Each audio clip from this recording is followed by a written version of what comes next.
Welcome to another meeting of the Lorain County Commissioners, broadcast exclusively on your Lorain County Community College education station. The Lorain County Commissioners cordially invite you to see the meetings live and in person every Thursday morning. The meetings are located in the Lorain County Administration Building, located at 226 Middle Avenue in downtown Lorain. The meetings start at 9:30 a.m. on most weeks. Now, enjoy the meeting.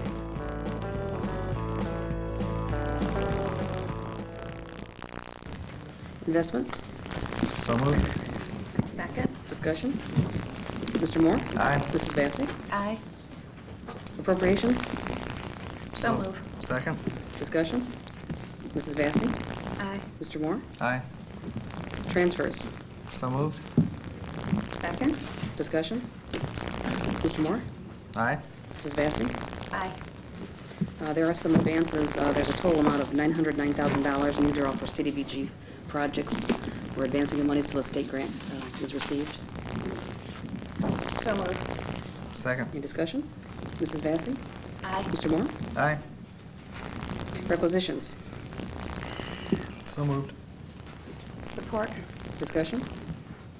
Mr. Moore? Aye. Mrs. Vacy? Aye. Travel expenses? So moved. Second. Discussion? Mrs. Vacy? Aye. Mr. Moore? Aye. Approving bills for payment? So moved. Second. Discussion? Mr. Moore? Aye. Mrs. Vacy? Aye. To authorize various personnel actions as indicated on the summary for employees within the jurisdiction of the Lorain County Commissioners. I would like to request an executive session to discuss pay and possible new hire. Should we do that after the After meeting? the agenda's over. Okay. Can I get a second? You want to do it later or make a motion later? Pardon me? You want to make the motion later or do it now? Well, I thought I'd make it now and then just hold up on this until Okay. we come out of executive session. Okay, I'll second. Okay. Mrs. Vacy? Aye. Mr. Moore? Aye. Authorize payment in the amount of $42 as reimbursement to Surety Title Agency Incorporated for an incorrect conveyance fee paid on a parcel purchased by the Ohio Turnpike Commission. The Ohio Turnpike Commission is exempt from from paying any conveyance fee. The Lorain County Auditor has reviewed and recommends approval. So moved. Second. Any discussion? Mr. Moore? Aye. Mrs. Vacy? Aye. Award contract to Williams Brothers Builders Incorporated of Elyria, Ohio for the Lorain County Maintenance Garage Addition, Russia Road, Elyria, Ohio, in the amount of $414,325 base bid, and additive alternates G2 for the new lighting fixtures for a total contract award of $420,625. RWL Architects and Lorain County Engineer has reviewed and recommends approval. I would ask that we postpone this. I have some questions because we have like $284,000 in the budget for this, and all of a sudden it's up to $420,000. I'm a little concerned. Commissioner Vacy had spoken to me on this earlier in the week and asked me to look into it, and I didn't have an opportunity to do that yet. I will be doing so early next week, so possibly I can have something for the board to look at on next Thursday. Okay. Okay. Need to authorize the appointment of Ron Twining, the Community Development Director, as a member on the County Extension Advisory Committee effective March 29th, 2001. So moved. Second. Any discussion? Mr. Moore? Aye. Mrs. Vacy? Aye. Have to approve the Commissioners' Board meeting minutes for March 1st, 2001 and waive the reading of same. So moved. Second. Any discussion? Mrs. Vacy? Aye. Mr. Moore? Aye. I'd like to approve and enter into the following contracts with the Lorain County Job and Family Services. These are child care contract renewals. Child Time Children's Center of North Olmsted, Ohio. These are all effective the same dates, effective April 1st, 2001 through December 31st, 2001. The Family Life Center of Berea Children's Home, Berea, Ohio. The Horizon Activity Center at the Palm Site, Lorain, Ohio. The Kids Center Preschool and Daycare, Elyria, Ohio. Le Chaperon Rouge in Westlake, Ohio. The Little Lighthouse Learning Center, Lorain, Ohio. The Regent Preschool Academy, Elyria, Ohio. Oberlin Early Childhood Center in Oberlin, Ohio. The Precious Angels Child Care 3 in Parma, Ohio. Walton Memorial Christian Child Care Center, Lorain, Ohio. We also need to approve a child care contract. This is a new contract with Small Scholars University Incorporated of Lorain, Ohio, also effective April 1st, 2001 through December 31st, 2001. We need to approve the following contract amendments with the Lorain County Children and Families Council to reduce the total value of the PRC-funded Early Start Expansion Program contract by $340,665. And this is a change from the total of $744,000 down to $403,335. And that's effective March 29th, 2001 through June 30th, 2001. Contract amendment with Lorain County Commissioners to change the contract language of the Medicaid Outreach Program contract. The change will allow the 3 county health departments to invoice for outreach site expenses as described in the plan submitted to the state, as well for the miscellaneous supply expenses. This program was authorized by Commissioners Resolution 00-461, 00-614, and 00-679.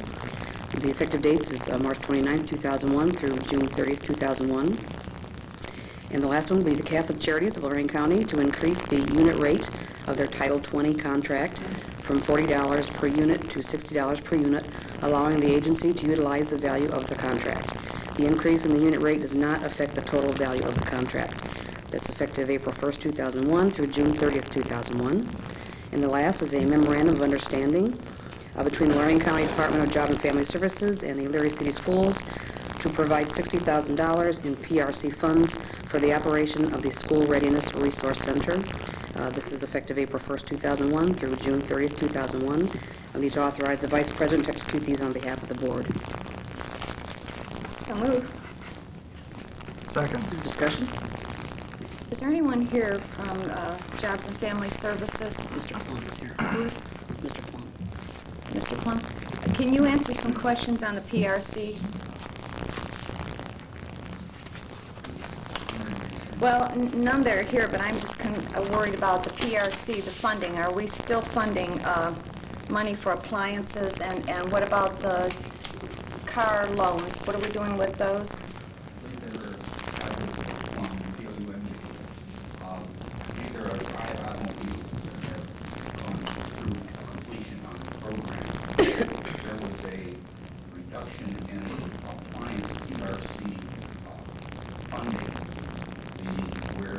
Automatic, if they had no appliance, washer dryer, stove, refrigerator, they could get up to 500 per unit for a total of $1,000. Currently, we're looking more strongly at repairing existing appliances rather than new purchases.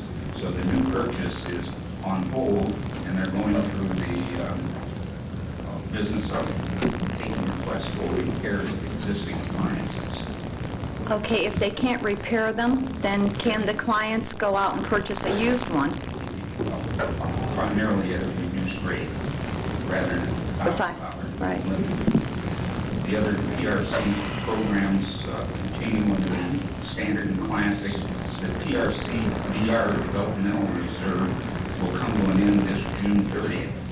And then we're in the process now of coming up with plans for how, in others at this point, we don't know what funds are going to be received, so we're looking at planning what type of programs, and there was an open public hearing, which was on Tuesday, out at the Spitzer Assembly area, and the public was invited to come and give their input on what programs they think should be added to the existing programs that we have put bids out on this year.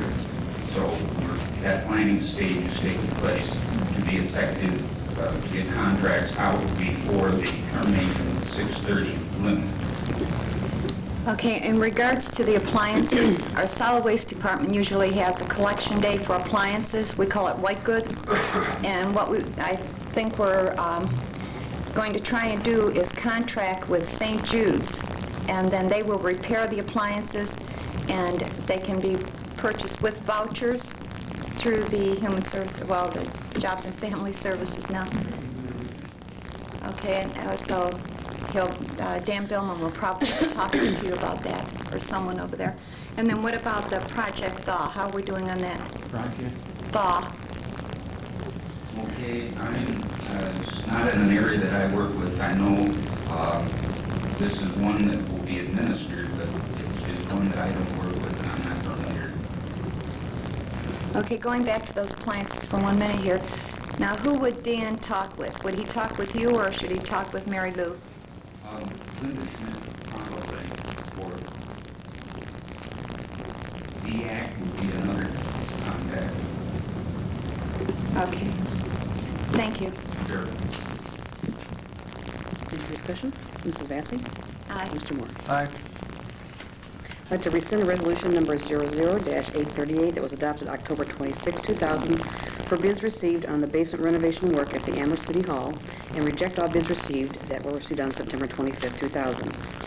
Mayor Higgins of Amherst has advised that due to economic turndown, the city is unable to provide its local share of funds for this project. I'd also like to authorize a notice to bidders for the removal of architecture barriers in the Amherst basement for the construction of 2 ADA restrooms.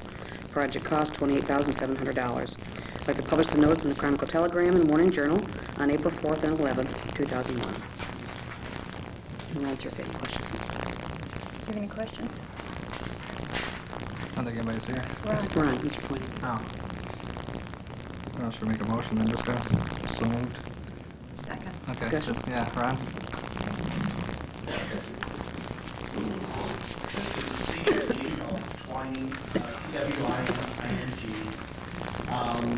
This was a project that we have been working on for the last 2 years. This will be the third time we've been out to bid with this project.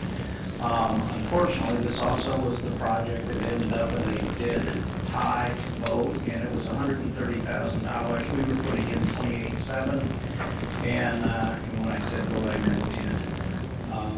But we were putting in with the CDBG funds that's earmarked for the city of Amherst, the $28,700. The city was putting in the balance, which was $101,000. They're unable to meet their obligations. We specifically had identified 2 ADA restrooms in the lower level of the city hall that will be used to provide service for the future office space. The office space was the city's responsibility. That is not going forward. But we are going forward with the restrooms. And we've talked to the state as well. And their understanding, we made a technical amendment to the grant application, which we can do by just informing the state that the city is unable to fulfill its local match, and the state has accepted that, and they've advised us to go ahead and put in the 2 restrooms at this point. So we're asking to go out for bid, rescind the earlier resolution. The contract was offered but not signed because we didn't have everything from the city that we needed in order to have the official signing. So we're asking at this point to rescind the earlier resolution and authorize us to rebid this one. So how much is their match on the bathrooms? Are we funding the whole They're not thing? doing anything. We're paying the entire cost of the bathrooms, and that's the way it was supposed to be. They were providing office spaces that indicated the need and the demand for those restrooms. They will still use the space down there that currently has no restrooms at all. They'll use it for community rooms and, like baseball associations and other groups, so. I'll believe that when I see it.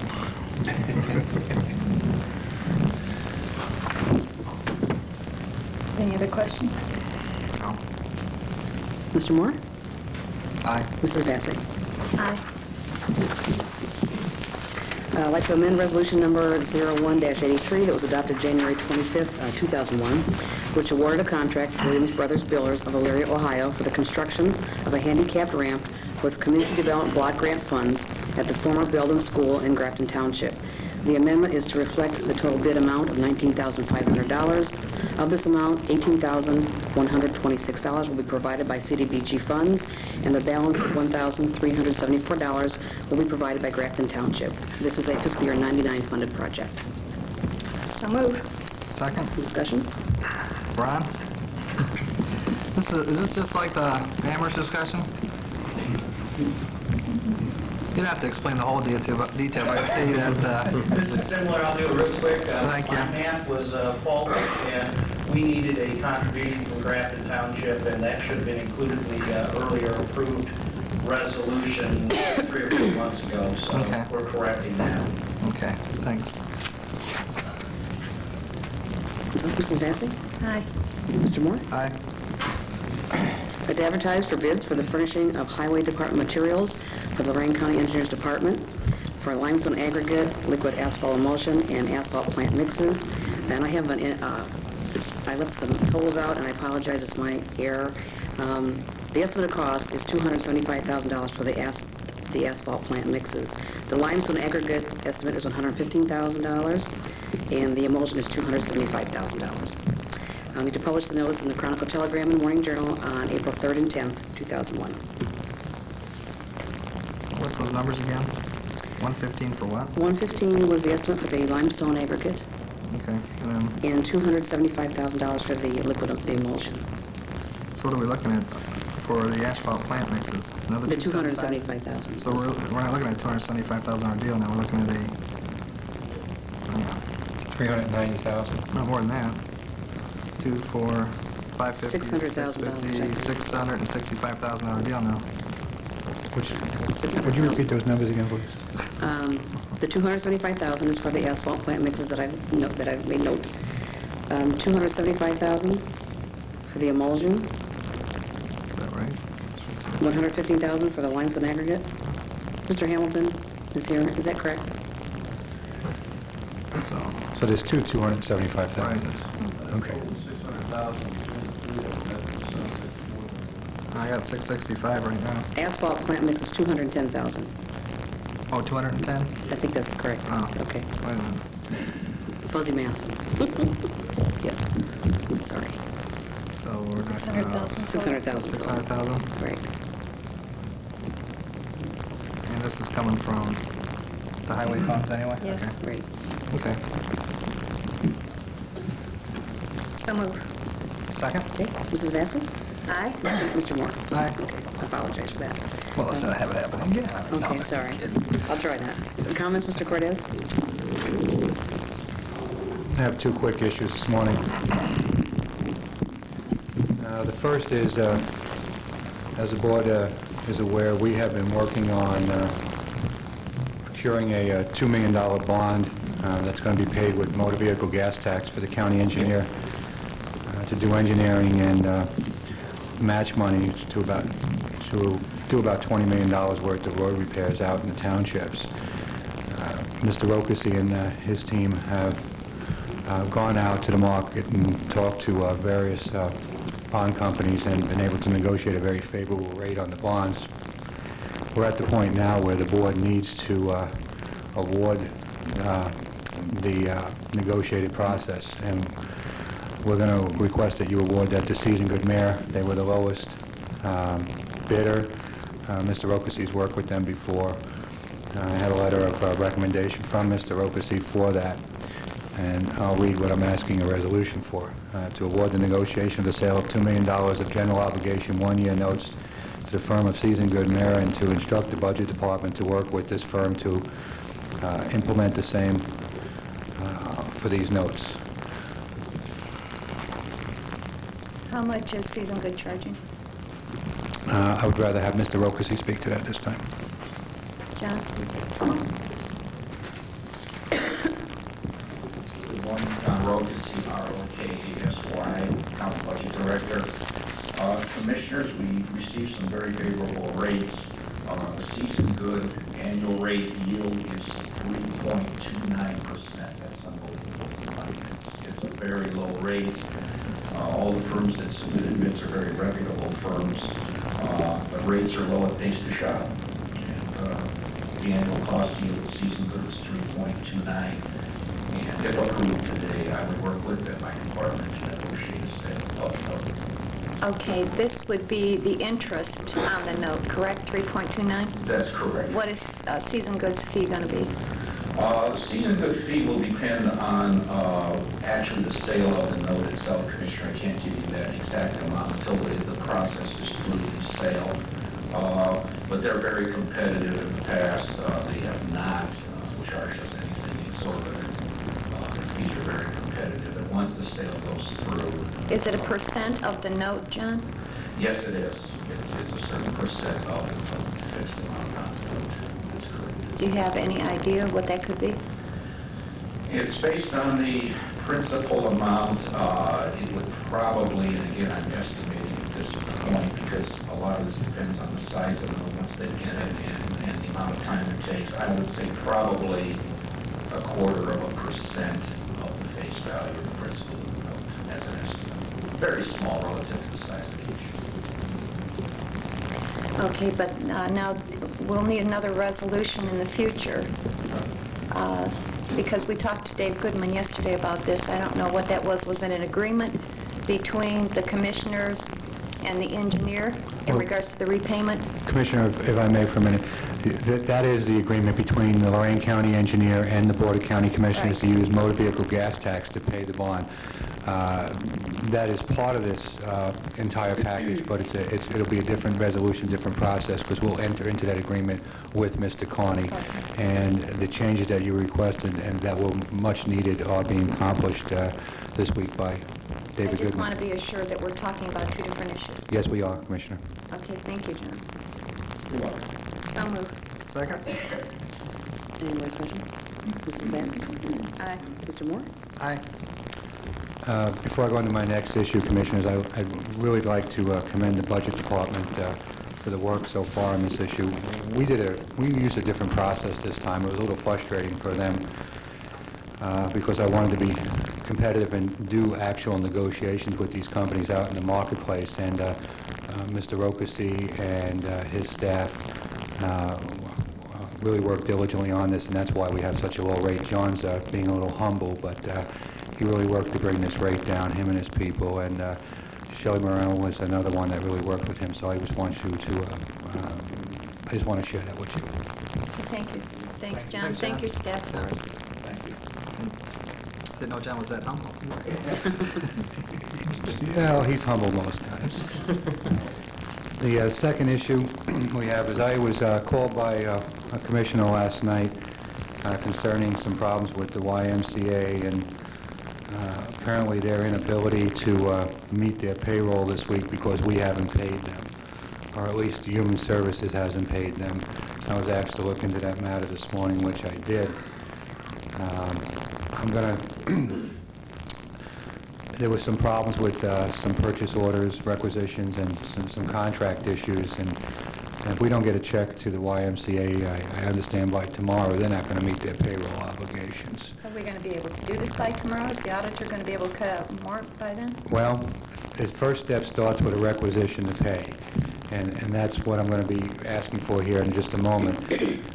Once we have that, then I can work with Human Services and get with the Audit Department and see if they'll cut a manual check to get over to the YMCA. I'm not completely happy with what happened here. Really. Well, to help you out a little bit, I got a phone call, regarding this concern, and the blame was being blamed at our offices. And so when I asked Mr. Cortez late last night at home why we seem to be having a problem, he researched it first thing this morning, and I'll let you take it from there.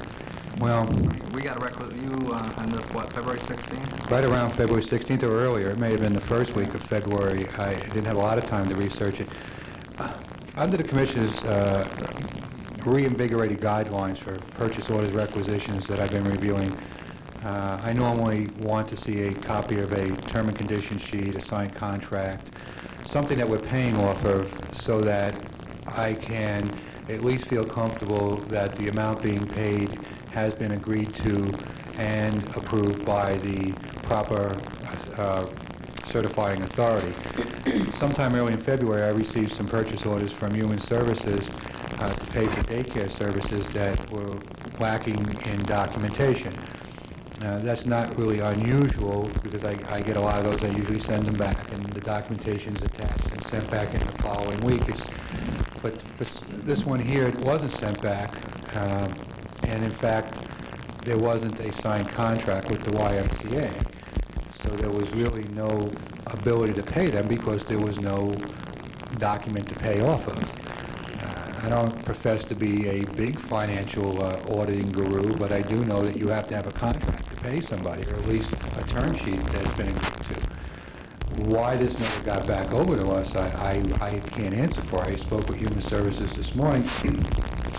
Their answer was that, well, we sent it back, and we didn't meet the beginning of March, and I pretty much shooed that away and said, you've had all these weeks, just because the board didn't meet, you didn't have it in their package. Even if they had met, your paperwork wasn't here, and it isn't here this week, and these people aren't going to make payroll. Obviously, they didn't have a contract. I wasn't going to let the PO go through without the contract, and now they still don't have a signed contract for January because they didn't have one for last year. They do have a contract for February and March to be able to pay, and that is where the issue was halted this morning. Once again, this is some fallout from a reinvigorated process of reviewing the POs with a more keen eye towards what we should be paying and shouldn't be paying. That Mr. Moore and which was asked for and which was supported by the other commissioners.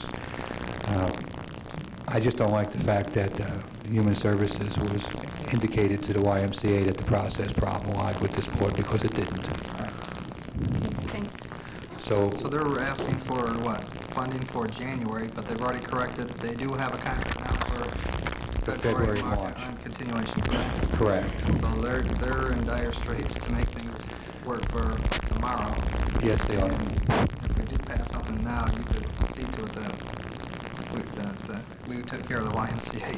Right? Well, what I can see to is that we did everything within the power of this board to try to get them a check. I can't really speak for the auditor's office, but I'm hoping that that somebody from the auditor's office is here and has some sympathy for the Y, and maybe we can get a check out to So that's them. why we have these early meetings. You can get right on it.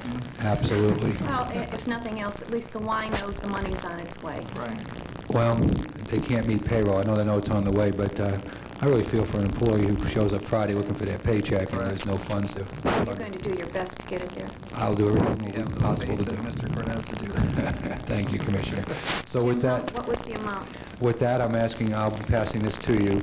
I'm going to be asking for a requisition in the amount of $35,000 to pay the YMCA Lorain Family Y on Tower Boulevard, Lorain.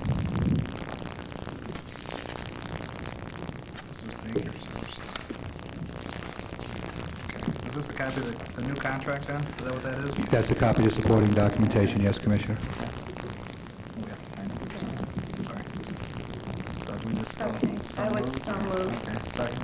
Any more discussion? Mrs. Vacy? Aye. Mr. Moore? Aye. Go to it. Thank you, Commissioners. I have one more issue. I said I only had two, but I see another piece of paper I brought with me.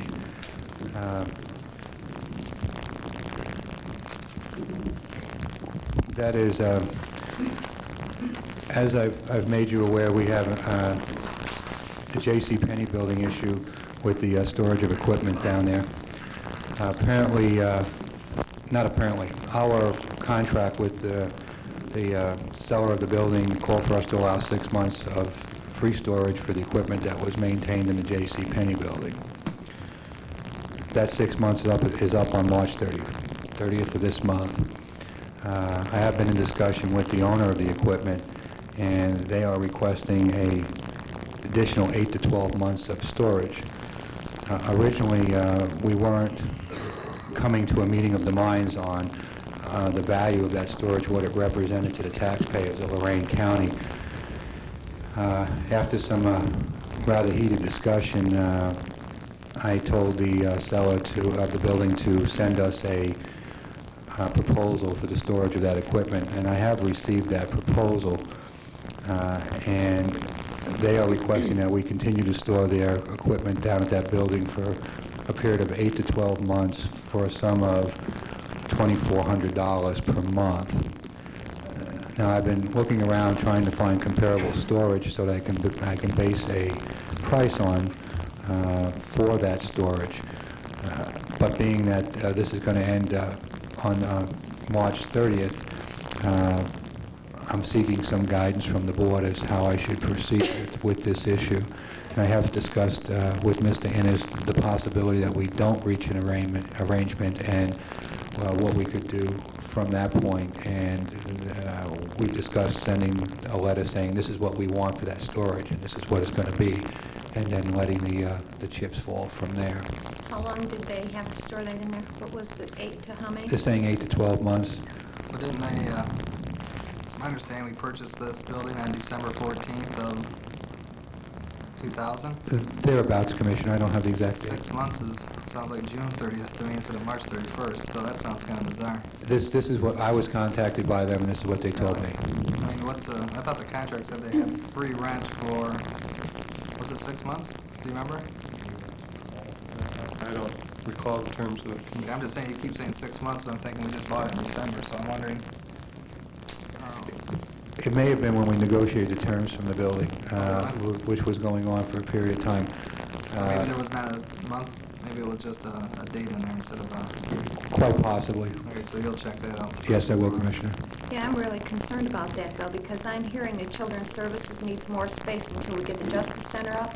And if that's the case, I'm also hearing that they may be interested in occupying that building until we get that Justice Center up and they can have the entire 3rd floor. And if that's the case, they'll probably want to move on that pretty fast because they're so cramped down there, they're elbow to elbow. And if they need that space, how are we going to have someone occupy that for another 8 months, 12 months, whatever it is they need? Well, you know, in decisions with the board, talking with the board last week, we made a decision to start renovating the front portion of that building for solid waste to go in there. And I know we haven't spoken publicly on that issue, nor were we required to, but we can now. Apparently solid waste is going to take anywhere from 4,000 to 6,000 square feet up in the front part of the building. The equipment is not on our way to do that presently. For the solid For the waste, but solid it is waste. in the way if Children's Service wants to occupy the balance. Yes, because the back portion of the building is empty, but off the entranceway, a lot of the equipment lies immediately just beyond the front doors. And if we wanted to utilize that area of the building, the equipment would definitely pose a significant challenge to us. Jerry, what happens if we tell them that that equipment has to be out of there immediately? What would happen is we would not be permitted to just take it out and set it on the lawn or something. We would have to say keep it, and then we would be able to impose a reasonable price for that. You know, if we needed the building and had to move it and store it someplace else, that would be a charge we could impose.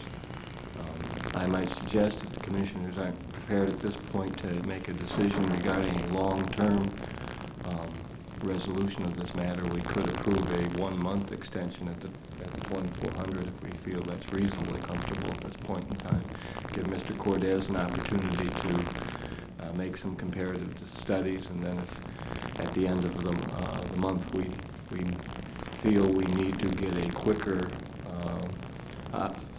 possession of the premises, we could work out something different as far as the term of the extension. That was pretty scattered throughout the building, and it's really heavy equipment. Could they possibly move it to one area, maybe way in the back, where it won't interfere with, if we want to go in there and just remodel a section at a time? My fear with that, Commissioner, is that we may close off the ability to get some of that equipment out of the building. Plus, if they did that, I would be a lot more comfortable than our people doing that because of the nature of that equipment. Plus, some of those big vats, they're going to require specialized equipment to get them out of the building. It's possible, though, Jim, that they could all be moved closer to that dock or in one area where the dock is, and instead of being so scattered, just put them in that one area, and the dock area wouldn't be needed for offices. But maybe, think about that when you're talking to them. I would prefer to do this. Let's give him 90 days. He's got 90 days to get out, come up with an agreement that if he doesn't, you have a financial deal where you say, look, it's $2,400 a month, if that's what he came up with that number. You say, we'll do that for 90 days, gives you 90 days to exit. or we're gonna start charging you $5,000 a month. 'Cause that's the number I think is more appropriate for the storage facility that's there. So really, everyone seems to be on the hook right now because we gotta do this by tomorrow. So why don't we just say, if he's saying 2,400, you work on an agreement for the 2,400, we do it for 90 days. At the end of that, he's got 90 days to get out because we do need the space. And if he doesn't, then you say, well, then we're gonna have to go month to month at $5,000. And I think it's a financial decision. And then they're gonna have to decide, do we keep the equipment there for $5,000 or do we move it out? And I'm hoping at that fee, they'll move it out. But right now, if we were to evict these guys, and I think that's what Mr. Ennis was trying to say, is we're probably talking 6 months and legal headaches we don't need right now. Absolutely, it would take at least 6 months. So I think the compromise, let's give them 90 days to move the equipment out at a cost of $2,400. That's what he's agreed to. And then you have to put a financial inducement to say, hey, if you're not gonna move out by 90 days and get it in writing now, How much space are you going to give them for 2,400? I mean, I They're- don't want to they're give in the whole approximate- building for 2,400. no, They're spread out over approximately 8 to 10,000 square feet right now. And what if the Children's Services needs it before that 90 days? Can we No, I don't think give them less than 90 days and, I don't think we need them. or else talk to Children's Services, see what their need is before we make Right. that decision? Commissioners, not, 375 a square foot. That's a deal. Well, for warehouse, I don't know what the warehouse pricing is. warehouse pricing is significantly less than office space pricing. I'll talk to the parties and discuss consolidating the equipment into a more confined area. And if we're actually going to do anything meaningful with Children's Services, it would take a couple months to get an architect in, do layouts, hire an architect, do drawings. I used to think things could be done quickly. I'm becoming more realistic in my observation of these things. So I would think that process would take 3 to 6 months, and we could actually do drawings and discussions around the equipment. The actual construction is when we would need the equipment to be vacated from the building. So I think that although Mr. Moore has offered a generous compromise, I think it will probably be agreeable to all the parties. And if I can work with Mr. Ennis to draw up the applicable letters of agreement, if that's suitable to the board, I will go ahead and do that. Make sure it leans toward getting the equipment out in 90 days. That way we're giving them, everyone seems to be on the spot right now. So why don't we just take that off the table? We're getting compensated for that. And, You know, if indeed the time limit expires on March 30th, they simply become a holdover tenant at that point. And so, I mean, there's no rent though in the holdover. well, we've got a proposal from them, so if nothing else. Can we find a going rate for warehouse storage? Have you found that? No, sir. There's not a lot of warehouse storage I'm able to find in Lorain County. And Go to one of those self-storage, whatever that is. Let's say it's a 15 by 9 room, and they're charging $100 a month. Divide that out by the square foot. There you go. Well, it's my understanding, I mean, downtown area, it's like between $6 and $8 a square foot. okay. I believe $24 to be a very generous, 2,400? 2400 to be a very generous agreement in Well, favor of the If they first. consolidate all their equipment. Well, if they're out in 90 days. And if If they're, they're not, if they say they can't be out in 90 days, then we go back to $6 to $10 a square, and we'll get $5,000 to $6,000 a month out of it. So it's more of a financial decision. I understand. And That's all it is. It's a financial decision for this individual to say, do I pull everything out, or can I get it cheap on the backs of the taxpayers? And that's the issue. So let's make it a win-win for both of us. Right, and one of the reasons I didn't use the used storage rates, because I did get some of those rates, is Those are that usually cheap. comes out to about $10 a square foot Let's in those use that. places. You go there, you get a 10 by 10 storage, and Right. it runs you about $125, $100 a month for one of those sealed storage units. So I was trying to at least use something that may stand up to a challenge at some point for justification. Well, if we can go 90 days, and this JCPenney building is getting to be something that we are having to deal with on a weekly basis, so let's get it off the table and be done with it. Absolutely, we so don't we're need the talking 90 controversy. days at 2,400?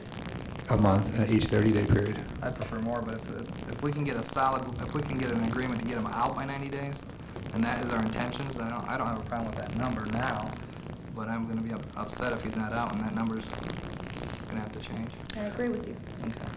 Okay, so I will, Second. Okay. great. No, all we're doing is authorizing you to negotiate, and that's all we're doing, correct? Right, we'll bring the agreement, it'll have to be agreed to by the board and the tenant now. Okay. So at that time, you'll be asked to pass a resolution. Okay, Mr. Moore? Aye. Mrs. Vacy? Aye. Anything else, Jim? No, I think that'll suffice for today, thank you. You had all the excitement. Okay, Assistant County Prosecutor, Mr. Ennis? Just as indicated on the agenda, Mr. Flanagan needs to discuss with the commissioners a pending litigation matter. We have 11 o'clock, but he's available at any time this meeting ends to meet with the commissioners. Okay, Commissioner's report. No, but I just have a question. Jerry, last week we talked about the ban on foreign steel, and we said that we would probably do something this week, but I know that you were looking at what we could do about enforcement provisions. Right. I've looked at the legislation regarding that, and I don't have any problem with the legality of the issue. The way the state law is going to be implemented, at least partially, they would assess fines and that sort of thing. The county has no ability to implement a fine.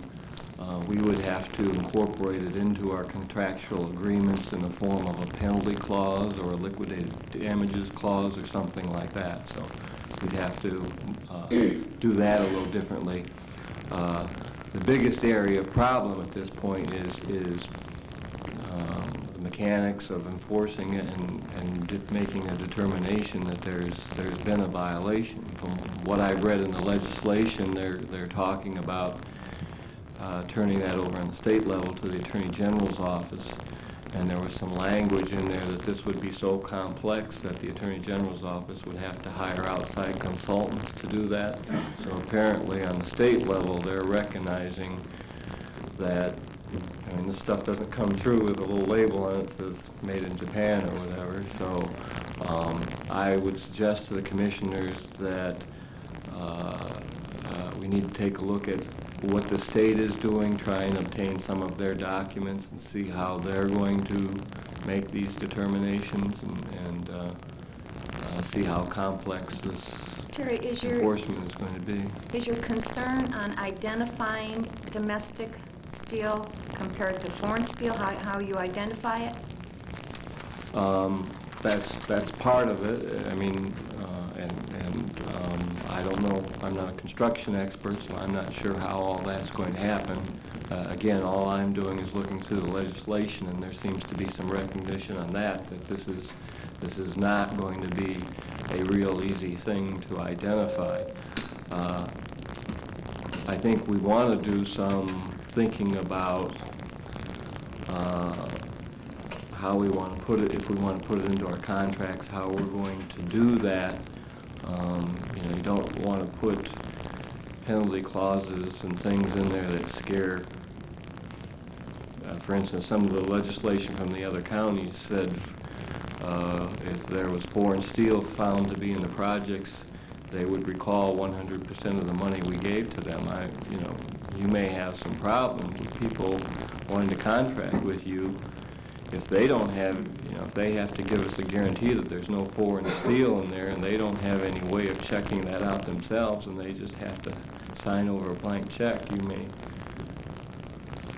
may be putting your contractors in a real bind.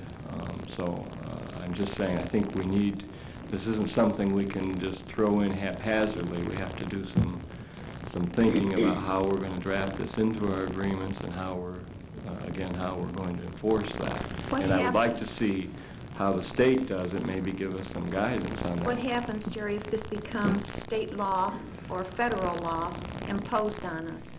Well, We still have the same problems. exactly. But like I said, I'm hoping they're going to construct some guidelines with this, and that's what I'm saying. I'd like to see what they're coming up with so that we can then use it as guidelines. Larry Iantelli is in the audience. Larry is with the steel workers, 1104. Maybe they can shed some light on this issue. Lorain, President Local 1104. I represent the steelworkers at Republic Technologies in Lorain and Lorain Tubular Company in Lorain. First, I want to commend Commissioner Vassy for recognizing the problem we're having in the steel industry. It's not only a local problem, it's a national problem. And the problems arising from steel dumping, and just briefly I'd like to say what steel dumping is, it's selling steel in our markets at a lower price than what it actually costs to produce. And many individuals would ask, well, how could you do that? Well, when you have suppressed economic markets, and the latest one being in Asia, when the market collapsed in Asia, to prop up their domestic industries, the government subsidized the steel industry. Japan has done it, Russia has done it, and the United States becomes the dumping ground for that cheap steel. Can we compete with that? We can't compete with subsidized foreign steel. Can we compete with non-subsidized steel? Absolutely. Just in Lorain County, in Lorain, in the early 80s, we had a big shakeout, and our workforce was reduced from 7,000 down today to 2,000. And that was done through $500 million of capital improvements in our facility, modernizing it where most activities are now computerized inside that mill. And that's just a reflection of the steel industry as a whole domestically. We are the most productive, the most efficient steel producers in the whole world. Our productivity levels have increased 174% on it. No one can compete with us in the whole world on a level playing field, but we can compete with governments subsidizing steel. What we're asking, and with Commissioner Vassy recognizing, is for in Lorain County to also recognize that situation. And we're asking you to do whatever you can legally. We're not asking for anything beyond that. And we hope you're able to do something on the county level. On the state level, Governor Taft's going to be signing SB 11 today in Youngstown with steelworkers, recognizing our plight. Congressman Sherrod Brown is supporting on a national level HR 808, and that's the Steel Revitalization Act, and we're asking the government to step in and recognize the steel industry if it's important to this country, just as much as it's important to this community.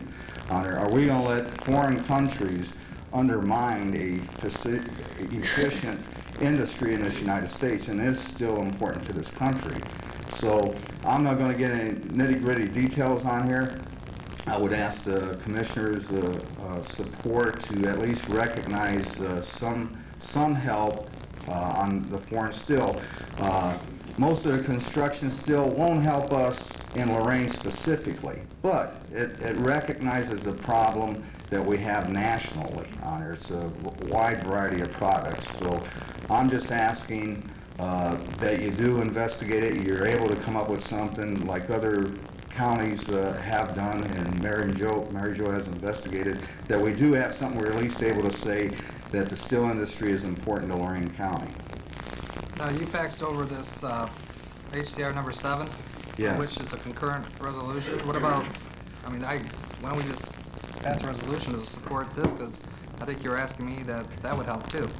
Well, support from I'm asking you to use your judgment. There's been several resolutions passed, different types. The one I understand that Governor Taft's signing today is SB 11. There's several under, that's on a state level. So there's several out there. We want you to end up passing some resolution that recognizes some type of penalty on using foreign steel when it's being subsidized. It is hurting the steel industry. Isn't it the state that their penalty is 1.5 times the price of the steel? Yes, and there's several of them. I think HR SB 11 is 100%. 1.5 times. Yeah. And the governor's signing that today in Youngstown. See, now what they're saying here creates a civil penalty for violators of the ban and requires that the penalty money be deposited in the general fund of the school district in which the violation occurred. So we can either do that and assist the schools. I don't know if it has to come back into the general fund. That's the end of it. We can't do. We can't impose a fine or a civil penalty the way the state can. We don't have any authority for doing that. We would have to implement it in terms of a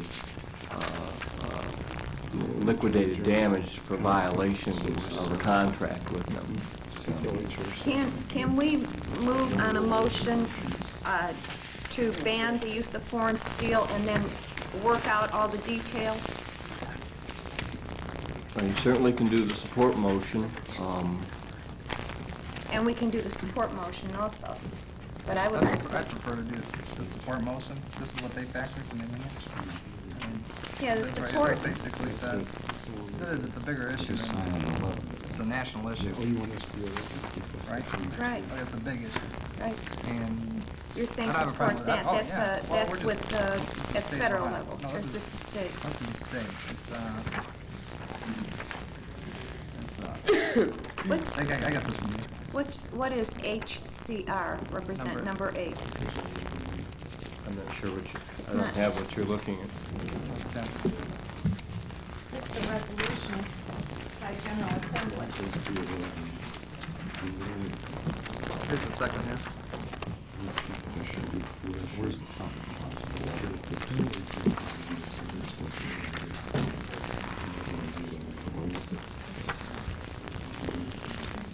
Yeah. That's just so we can send a letter, correct? In support? Right, the first one is just a support, and certainly there's no problem with that. So we could do, And with House Bill, or what's it called, Senate Bill 11?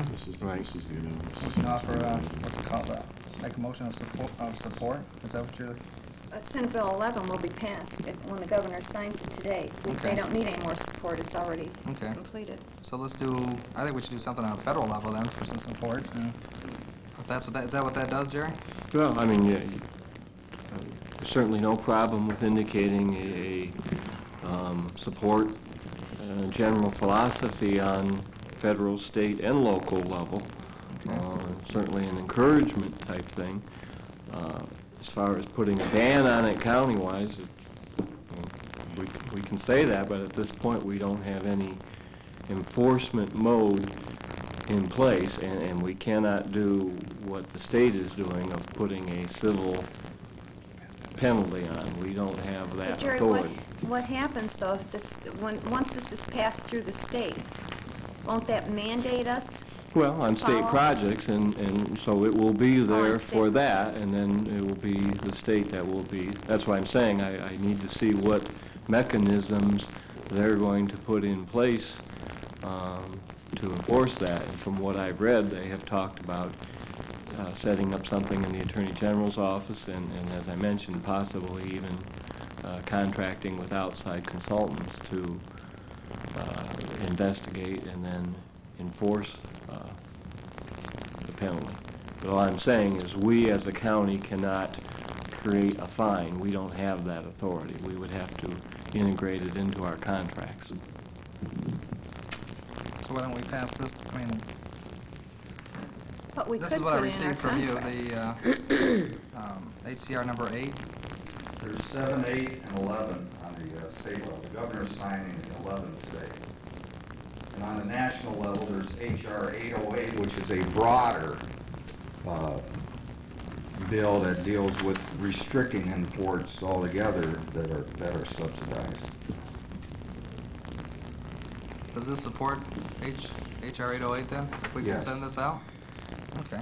Okay, I'm willing to Yeah. support them all, but what I'd like to do is to pass the ban on the use of foreign steel on any county projects, and then, like Jerry said, include in any contracts or agreements that we have with contractors, some clause that puts a penalty on it. Jerry? You were like telling me you weren't ready for Well, this. I just have a concern with passing a clause that we have no enforcement mode for it. But we would have it in a contract or an agreement with the contractor. Well, we'd have to Well, work yeah. out those details on an individual basis, and without knowing at the present time how that's going to be done, I have some concern for passing something with no motive in Could you put that to writing? I mean, could you put something in writing for me to say, hey, this is what we see, if that's what you're asking? Sure. And Well, I then- just, I have no problem in supporting these issues, but that's all right. supporting to me isn't enough. I think we have to do more than just support them. It's gotta I have think we teeth. have to put our foot down All right. and mean what we're supporting. We're going to support this, but in one hand, we're supporting it with our mouth. All right. But on the other hand, we're not really doing anything to assist the steel industry. And by putting a ban on foreign steel, we're going to assist them and let the foreign industry know the United States means business. Could I just say one more thing? The governor in town recognizes the situation, and he will sign a bill that does put a penalty on for state projects. We're asking that the county mirror what the state's doing on the county level. Well, that's what I'm Okay. asking too. I mean, just supporting those for the state, that's only at the state level. What are we doing here locally to support our people? Right. And Jerry will get something for us on that by next Okay. Thursday, so that we can vote on it next Thursday? Okay. That's what I was hoping to do this Thursday. I appreciate it. Can we? I appreciate that. But can we still get something out today, though? Yeah. We'll do something today.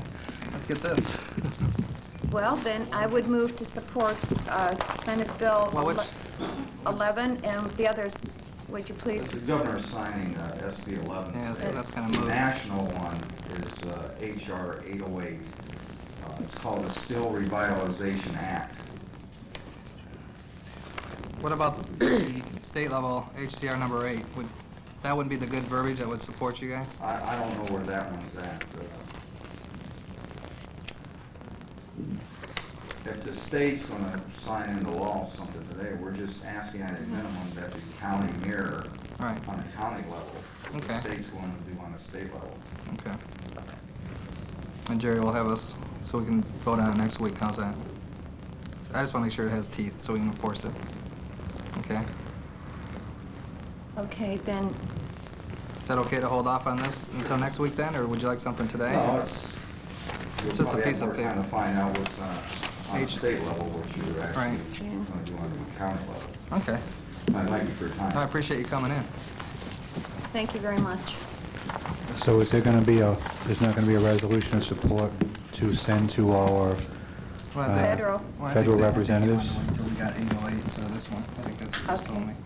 Okay, we'll just wait and do it all next Yeah. week. Okay. Thank you very much for coming in, and thank you for your support. Any other commissioners report? That's all I had, thank you.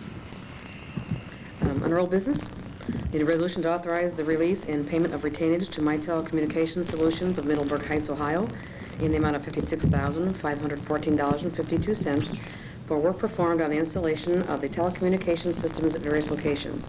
The contract is complete, and the contractor has submitted the necessary paperwork. I'd like Ms. Bryant to speak on this issue. Is she here? Yeah. She's here. She's hiding. She's all excited to get up here, too.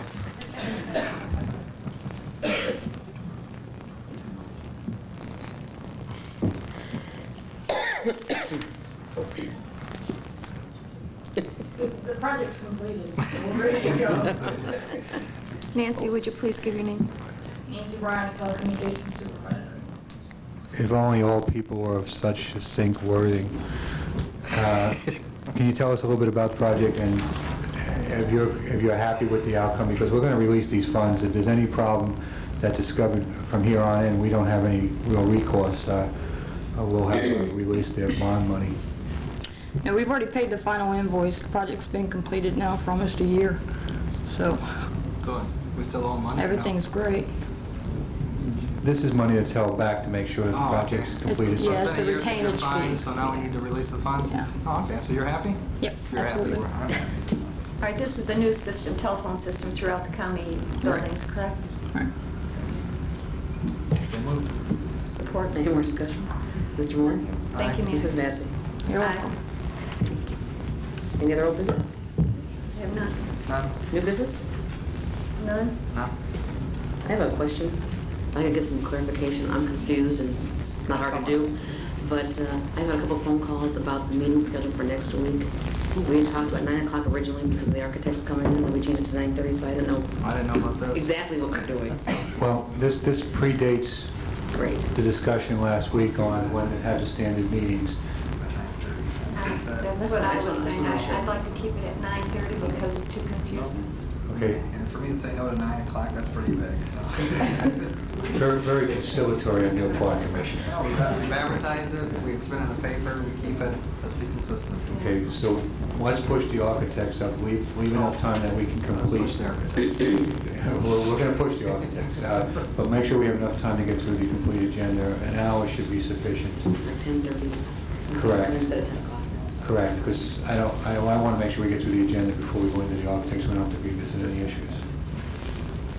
Now, for next week's meeting, is the architect's going to be here, or I think they have a word called problem users, or not problem, program users? Is that their terminology? I call them stakeholders. Stakeholders? Whatever we want to term Are they them. gonna The be- people that are going to be tenants in the building. Will they be attending this meeting also, when the architects are here? They are free to come.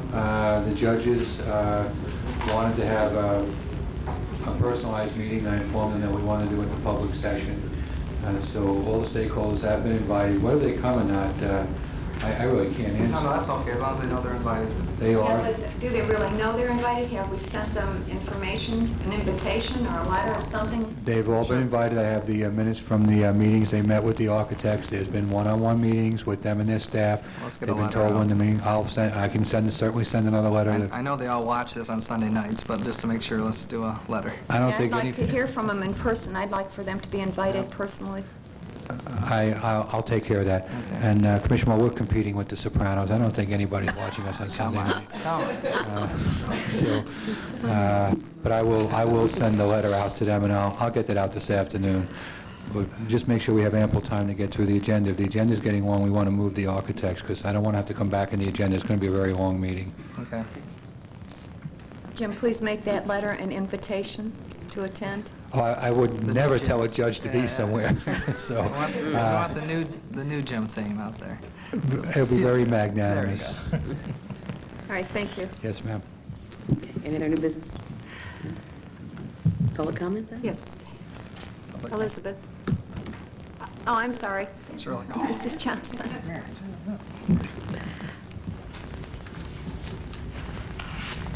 Shirley R. Johnson, Johnsson, Oberlin.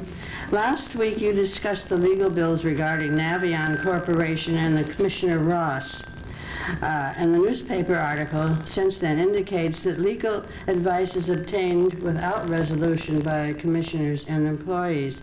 Are there no rules or procedures needed for a commissioner or employee to incur monetary obligations on the county, as happened in that case that you discussed?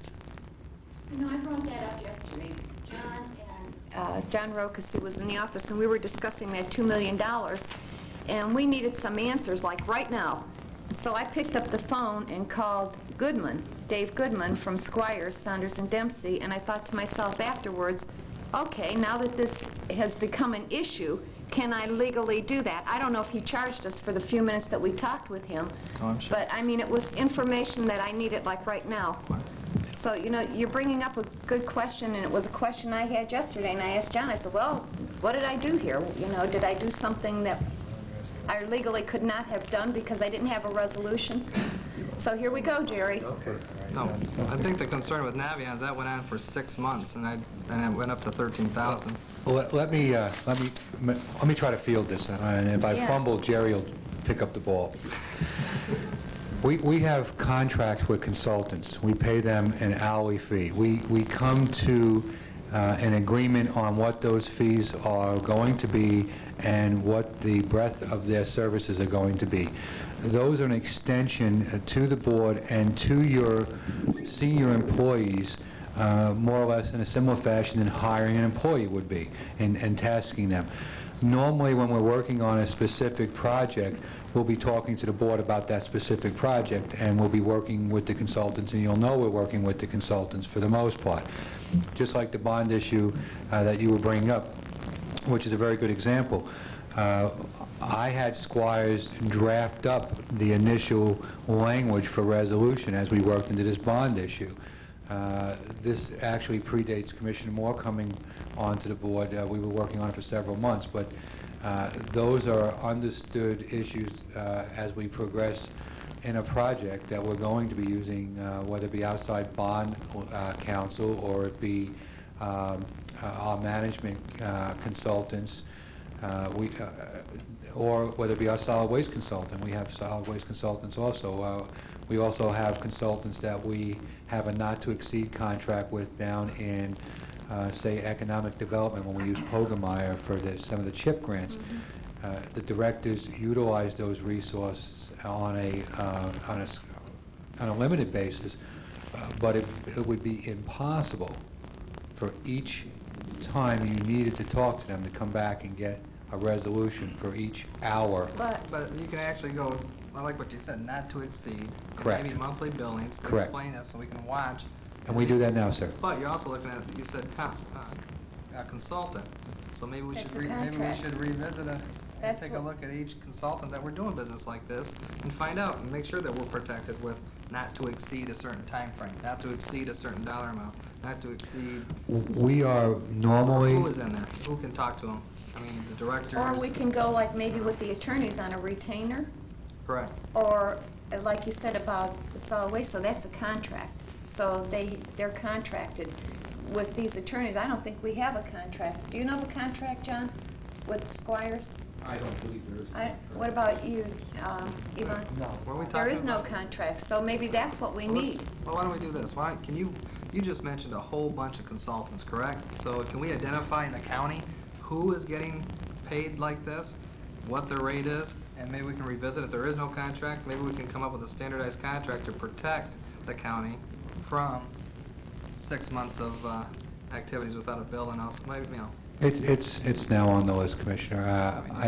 I do need to... Contract or retainer when it comes to attorney fees or something. I do need to point out, though, that none of your employees are overutilizing or zealously utilizing the services of outside counsel or No, because I consultants. checked it out for last year. What we paid Squires last year was $60,000, and what I've seen us pay some consultants, that wasn't too bad. No, not at all. And recognizing that we don't control all the consultants in the county, that each appointing authority has the ability to hire their consultants to run their office as they see fit. but So- if we can come up with a standardized contract to protect us, I mean, it's like we're taking the lead, and we can implement this throughout the county. Oh, absolutely. That's all I'm saying, is we don't need to be blindsided. Absolutely, and I'll start working on that issue. And I don't want to have to live in fear that every time I pick up the phone and have a question that maybe I'm doing something I shouldn't be doing. Okay, first off, Squires does not charge us for phone consultations. I don't know. Okay, secondly, it is my understanding, and if I misstate this, I'm sure Mr. Ennis will correct me, you have the authority and the ability to do that. Once we enter into a contract with those people and we have terms, that service is available to you. The board has agreed to that when they agreed to hire on these resources for your staff and for the board. Jerry, if you feel differently about that, please join. Well, I think it probably is a good idea to get some more definitive terms. I can say that I don't know how many years Squire, Sanders, and Dempsey has been our counsel. And when you have an ongoing relationship that you develop trust over a period of time, Jim is absolutely correct. I'm sure many of our senior staff people contact them for phone calls and advice. And I can tell you, I did on working on the sewer agreements. You know, we wanted to wrap that up with Lorain. You don't have time to come back and get resolutions. Can I call David Goodman up today? You know, that has worked well for 30, 40 years, I don't know, and you know, although we have one incident here that it got a little out of hand, and I don't, you know, we want to be careful that we don't end up handcuffing a very good working relationship and something that has worked very well for that many years because of one incident. So I agree it needs to be looked at and see if we can put some tighter controls on it, but I think we're looking at one incident over 30, 40 years with a firm that has given us, and I don't think David has even charged us. I don't want to get him in trouble with his firm, but there's no doubt he gives us a lot of free advice over the phone.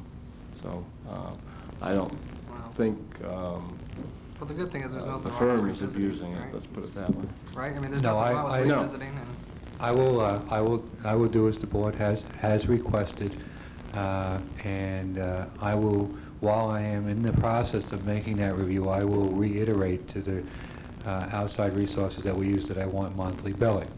I think this issue really centers around the billing rather than the authority to obligate us to those services. We probably should have been receiving a monthly bill on this issue, even though it was a specific project. It should have been billed to us monthly. Therefore, it would have been more readily identifiable. I think the issue was a resolution, and I think we'll have to create some type of resolution that would allow us, because like Jerry said, Squires has been here for, I don't know, they were here long before I was here, I know that. And I think we just took it for granted, and I think we do need some type of resolution for their services. So, Okay, I will work with Mr. Innes on that. And I agree, they've been here about 15, 16 years. There's a lot of institutional knowledge there. May I say something? It's obvious from the discussion that you had last week and that you're having now that more happened than just a simple consultation with Squire, Saunders, and Dempsey. And I felt last week that an unfair implication was placed on that firm. And I think you do need, and I thank you for going ahead and trying to figure out how you can prevent this sort of thing happening again. well, thank you for bringing it back to our attention. Is there anyone else that would like to address the board?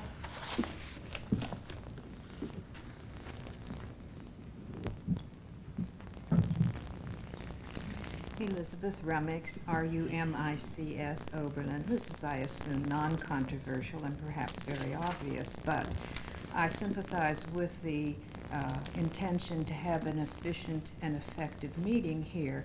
On the other hand, the meetings also do serve very much a public education element, and therefore I would simply ask, as the immediately preceding discussion and some earlier ones today informed us, that you not be so anxious to have an efficient meeting that you completely wipe out this kind of explanatory and illustrative discussion, which is so very helpful to us in the audience. Thank you. thank you. Is there anyone else that would like to address the board?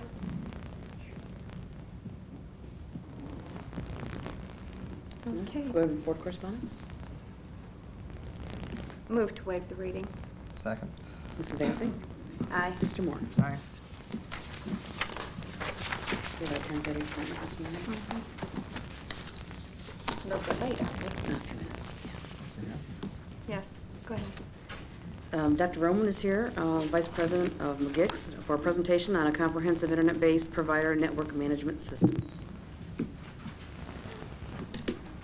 Morning, Commissioner.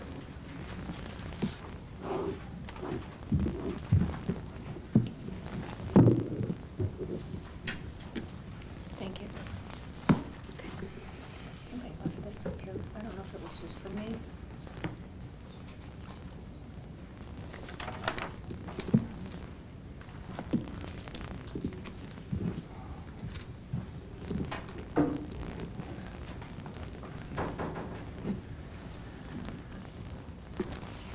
Good morning, Commissioners. Thank you very much for allowing me the opportunity to appear before you. My name is Shadi Roman, R-O-M-A-N. I'm with a company based in Ohio, Mid-America Consulting, Information Exchange, and we provide technology solutions for health and human services, client tracking and contract management. And as I sat here and listened to some of the interactions that you have to discuss, with the provider community, it's very much a good introduction to the system that we offer. Most technology, as you know, and in human service, most of the service are purchased from network of nonprofit organizations throughout the community. And most of the automation in the past have focused on within the government and within the walls of government. So the caseworkers, the counselors within government agencies have the ability to input some data that traveled south to Columbus and hardly get back reports. What we're offering is an internet-based system that will connect all human services with their providers. And in a very simple format, it follows the whole process from setting a contract with the provider, what are the deliverables for that contract, then the workers start referring clients to the providers. Provider reports progress and encounter data and services, and the machine automatically translate that based on the contract information to an invoice. So nobody will say that we sent the bill, we didn't receive the payment, because it's all in one place on the system. It's internet-based, and it connects all the providers. It's also very inexpensive because all your little providers that have small operations and cannot afford the connectivity and the hardware and the software. This is a browser-based system. All they need is a PC and a hookup to the internet that's $19 a month or something. So you can include all your providers, whether they're faith-based organizations or small organizations, to become part of the county MIS system. It allows each discipline within the human service system to have their own autonomy and their own network with their providers. Sorry. Excuse me, when you're talking about the human service system, are you talking about what now is the Jobs and Family Services? Jobs or? and Family Service Welfare to Work application. It's a suite of applications. One is for welfare to work, one is for workforce investment. It uses the same base system of connecting the county agency with all their network of service providers, so you have one picture of the customer at any given time. Directors, commissioners, anybody from their desktop can go in and click online, see reports on how the system is performing, how many people have been engaged in services, how many successfully completed services, how many got jobs, depending on. It's but also it doesn't give, excuse me, but it doesn't give clients' names. only to authorized users. Oh. Within the system, there are security measures where the classes of users are predefined when the system is set up.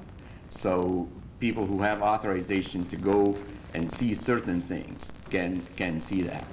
So client names to county workers, for example, is available, and all the information.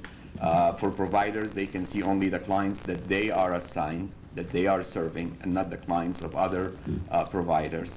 So while it's an internet-based, it's like a regular MIS system utilizing the internet for connectivity, but it has all the security measures and all the classifications of a regular management information system.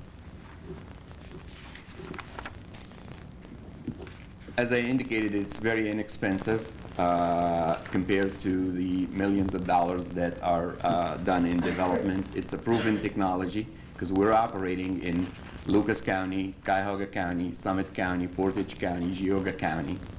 And the system is up and running. Actually, in Lucas County, we managed to get the system up and running in 51 days from the date we signed the contract. So it's not drawing board designed to build endeavor where there's a high risk to the county whether the system is going to deliver what they say they deliver. We don't get paid until the system is up and running and people are satisfied with the product. It cuts on the turf issues because basically service coordination can occur within the rules that each system can set. So if Children's Service want to know about the record of a client at Jobs and Family Service, they have given consent to Children's Service to look at that file.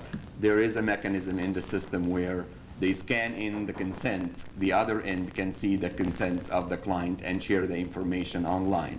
Referral are done online. It takes about 2 minutes to make a referral, for an agency to accept the referral, and for the worker to assign that client to that particular agency. The minute the client doesn't show up, there's an alert that goes back to the caseworker to intervene. You'll have the whole description of all the features and modules. I'm not going to take up your time to do that this morning, but I just wanted to give you an overview of what that system is, and the document that you have the full functionality of the system. It's applicable to children's service, workforce investment. We're developing an application, the same base system. We're developing it as an application for Cuyahoga County to manage their nursing home subsidies, and the communication between nursing homes and the county, and the payment process and all that stuff.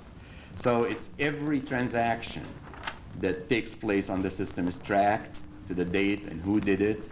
There is no paper needed to be involved in the exchange between the provider community and the agents and the county agency. Contracts are set up front, and the billing is going towards those contracts. Every time they record that John Doe got an hour of service, the contract in the background knows that this is a $50 transaction and translated into a bill. Anytime they can click to run the invoice, they know that agency A have provided so many units of service to so many people, and the total invoice is blah. So somebody can go in, review the invoices online, and approve them online, then can print them, and they can go to finance or to payment system. Oh, CCAO. Are you endorsed by the CCAO, the County Commissioners Association? No, I don't believe so. Okay. You've done work with several counties, that's why. Yeah. We are in the counties that I mentioned, working with them. And we're working with the state on interface between those systems and the state needs for data. So the counties... Is this a program? It's a software package, Okay. internet-based software package. Would the board like to send a copy of these materials to Ms. Golsky to review? Has he talked? Is this his first visit to Lorain County? Have you Yeah. talked Yes, to any it of our is. divisions? Oh, okay. I would think that we would probably have to have some dialogue, open the dialogue between this gentleman and Mary Lou, and have them looked it over, maybe come in together again. Yeah, I was thinking that too, but I also thought, you know, if we're looking into hiring or having someone look over the entire computer systems in the county, maybe that person would be a person to review this. And I asked Karen Cleveland to come in here today because she's our computer technician, and I wanted her to hear what you had to say. But it sounds to me it's more like something that would go with Jobs and Family First, ETA, And children's service. and One Stop and Right, Children's Services. exactly. Would But you- each one can have their own system, and there's an exchange that allows them to exchange information. We need a That's what this computer is, right? person. That's what Pardon? this is. This is the exchange. This is the software that allows the exchange. This is the software for each system, is described here. Why don't I set up a dialogue between Ms. Golsky, forward the materials over, and ask her to have a meeting with this gentleman, and then we can pursue it further from there, because it seems more specified. Either that or today. wait until we get someone that, somebody in the computer area that can review all this, Uh, and then suggest what we do with it. Actually, this, Have dialogue. right, and I say no. Commissioner, this really isn't computer so much as it's a System. program for invoicing back and forth between providers, because there is a ton of providers, you know, daycare, medical, et cetera, and this is a way of just expediting doing away with the paper trail and going to electronic. And tracking all the clients and Right. client services. Right, So we'd have to go to Mary Lou, Dr. Crow, and on exactly. down the line. That's why I So- was thinking one person. I'm more than willing to take some of this gentleman's cards, take these proposals, and farm them out to the activities that would be most interested in this type of service, if that's the board's pleasure. Just one piece of information, we offer the service on a state term contract. We have a state term contract with the state of Ohio. Good. That's good. Do you have any input, Karen? Do you have any suggestions? Sounds like an interesting system. I think it needs to be looked into. There's administrative services indicated as your word, human services, I guess. And I also recommend to check our references in Lucas County Department of Jobs and Family Service, Cuyahoga County Human Service, Summit County, Portage, Geauga. Yeah, it sounds like a good program. Thank you very much. I appreciate you coming in. Thank you for your time. Appreciate it. I think it's Roxy's. Roxanne, was this left for you? It was sitting up here when I came in. I had it in my book. I just took it out in case you want to have it up there. Okay. You gotta go to executive session. now, Yes, right? I'll move to go into executive session. Second? Okay, Mrs. Vacy? Aye. Mr. Moore? Aye.